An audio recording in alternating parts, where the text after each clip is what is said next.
इस्लामाबाद में एहतजाज के दौरान गिरफ्तार खवातीन और शनाख्त हो जाने वाले मर्द मुजाहिरीन की रिहाई का हुक्म। जिन अफराद की शनाख्त नहीं हुई सिर्फ वो तहवील में रहेंगे। मुजाहिरीन पुरअमन थे, चेहरे ढांपे अफराद ने सूरत हाल खराब करने की कोशिश की। वफाकी वज़रा की प्रेस कॉन्फ्रेंस। लॉन्ग मार्च शुरा के मुतालबात पर गवर्नर बलूचिस्तान भी मुतहरिक। कल इस्लामाबाद पहुंचकर निगरान वज़ीर आज़म से मुलाकात का ऐलान। लापता अफराद का मामला पूरे बलूचिस्तान का मसला करार दे दिया। इलेक्शन कमीशन को कल तक पीटीआई इंटर पार्टी इंतखाबात और इंतखाबी निशान केस के फैसले का हुक्म।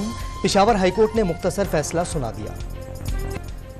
नवाज शरीफ का मुल्क कौम के लिए खिदमात पर अक़लियती बरादरी को खिराज तहसीन।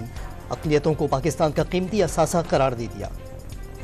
बिलावल भुट्टो का मुल्क से इंतहा पसंदी खत्म करने का अज़्म। एक दूसरे पर गद्दारी के इल्ज़ामात का सिलसिला खत्म होना चाहिए। जियाले चेयरमैन ने पाकिस्तान को एक नई सिमत में लेकर जाने की ख्वाहिश जाहिर कर दी। और all Pakistan textile mills association का बिजली की कीमतों में इजाफे पर इजहार तशवीश। सूरत हाल तशवीशनाक करार दे दी।